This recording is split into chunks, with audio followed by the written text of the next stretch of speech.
Hello everyone, this is Kutaka Jalan. I'll be graduating from XLI Jamshedpur from their business management program this year. I did my undergraduation in economics honors from St. Xavier's, Kolkata, post which I worked for 2 years at a company called Swissre in Bangalore. At XLRI, I was also a part of the placement committee and I did my internship with Bain & Company and then subsequently got a PPO there. So I'll be joining them in June. This is Sejal Sahni. I did my undergrad from IIM Indore as a part of the IPM program. So I graduated with a BA Foundations of Management degree. And then I joined IIM Ahmedabad as a fresher, where I interned with McKinsey & Company during my summers. Got a PPO and will be joining over the next 2-3 months.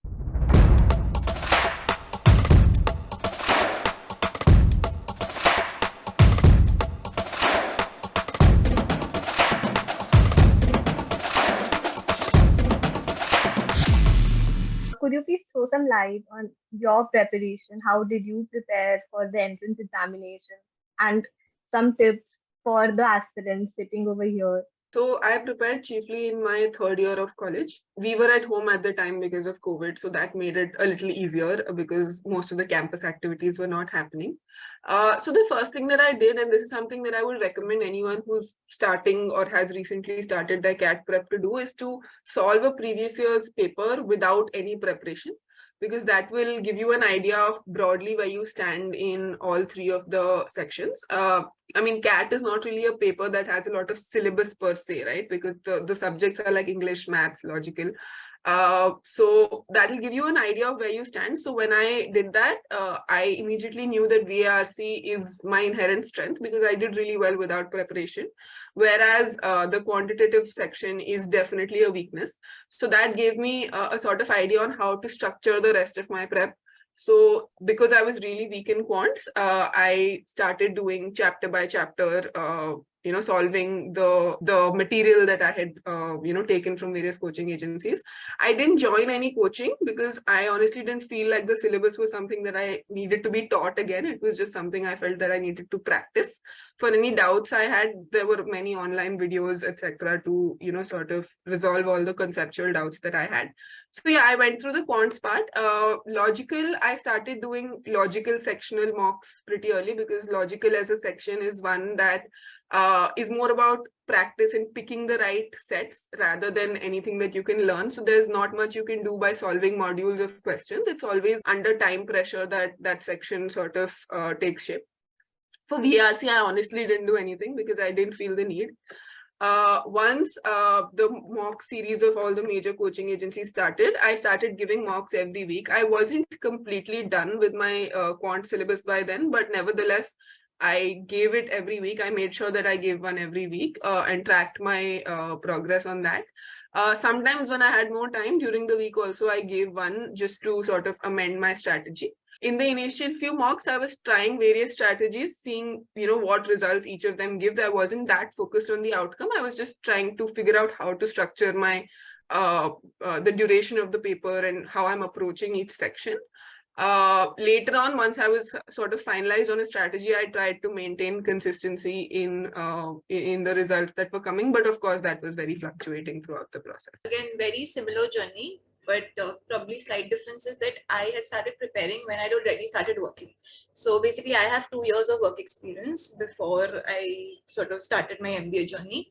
So I think one thing that I ensured during my prep was consistency. And I think that is incredibly important because while it's an aptitude test, it's a lot about your practice in mocks. So regardless of the kind of day I had at office, right, I made it a point to take at least one mock every day. And I swore by mocks. I think Sejal will also agree, mocks will become the most important thing, and similar to her, I did not join any coaching for the simple reason that you'll realize once you start, and for all of you who do decide to do an MBA, the syllabus or the curriculum isn't something that requires too much in terms of, it's not rocket science, it's things that you've already done, be it English, math, or logical reasoning.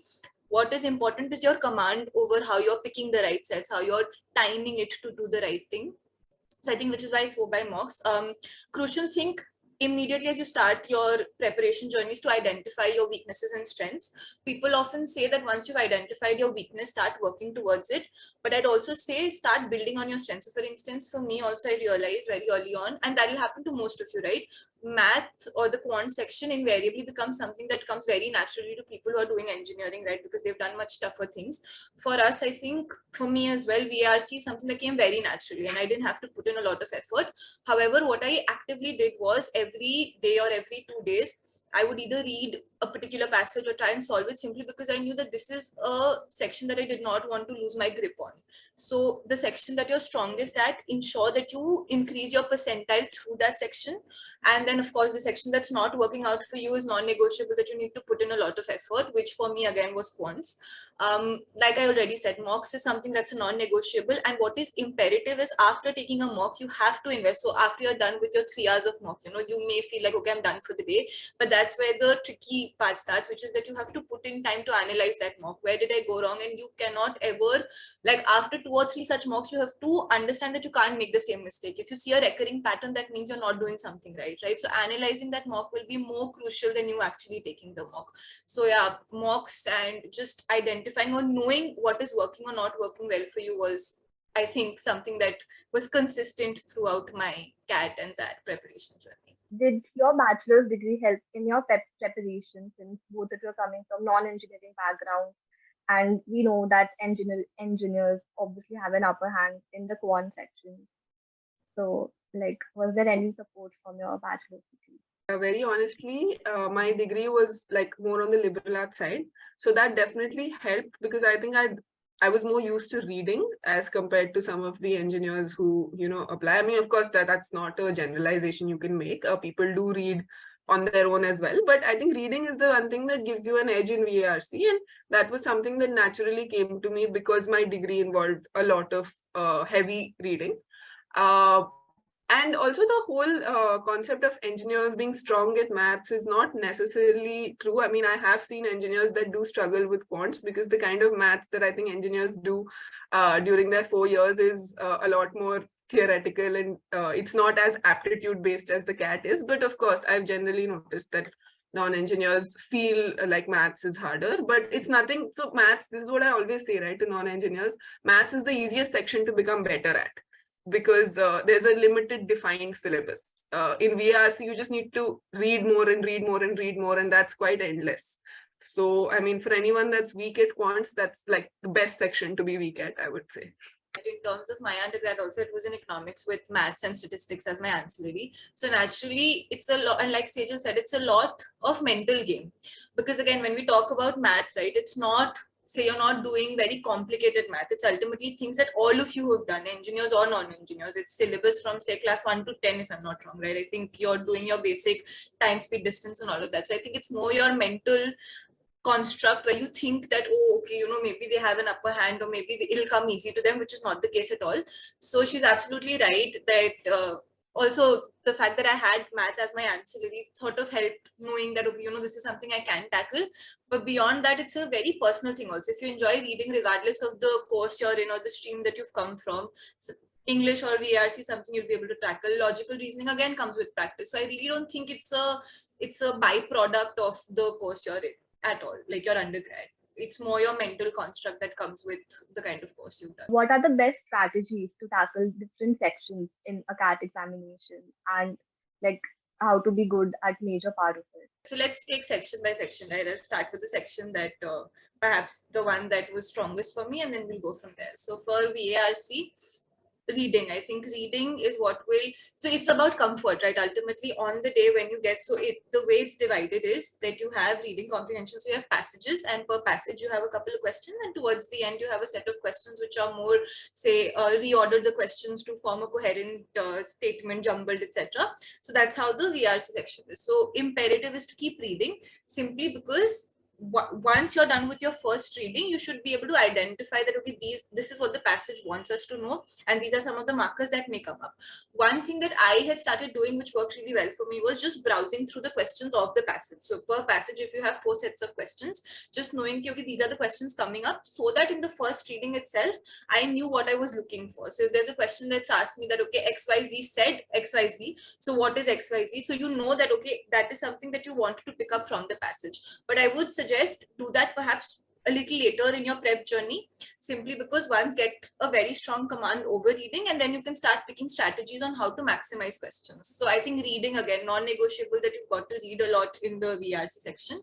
For the logical reasoning, I think it is a lot about picking the right set. Now, by picking the right set is that in logical reasoning, you'll identify there are certain types or categories. So there's something called an arrangement. There's something called as, so you have like 4 or 5 broad categories, under which then you have subcategories also.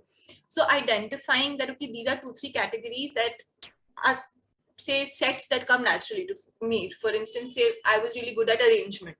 So I knew that if there's an arrangement set, that should be a sitter for me regardless. And if there's something that I'm not comfortable with, that is something I can tackle later. Because on the given day, right, the kind of pressure you're in and in the time that you have, you can't be, ego can't work at all on the day, right? You've got to keep your ego aside and be very true to yourself that, okay, if this is something that does not work for me, I focus on things that are working for me. So picking the right sets would be the strategy. And to be able to pick the right sets, you need to practice enough to know what's your strength and what's your weakness. For math, again, you have topics, right? You have topics ranging from algebra to arithmetic to geometry. Again, realizing or understanding what my broad, say 4 or 5 topics are that I'm incredibly good at, what are the questions that I'm not going wrong with. And second is, actively when you're taking mocks or solving math questions, there cannot be room for errors, because if you've invested time in a particular question, towards the last step you cannot make mistakes. And now that sounds easy, that okay, haan, ye to kar hi lenge, but when you've kept like a 30 seconds gap and you're like, in 30 seconds I want to solve this question, you cannot make mistakes. So again, that balance, I think for quant section, imperative will be the balance between trying to solve as many questions and ensuring that your accuracy. So you'll hear this a lot in your CAT prep, that quant section, my accuracy and speed, it will be that thin line, walking that thin line between being extremely accurate and also solving many questions. So speed and accuracy, finding that balance for me is the strategy for quant section. I think Kritika covered it all pretty comprehensively. Just a few pointers that I'll add to each of the sections.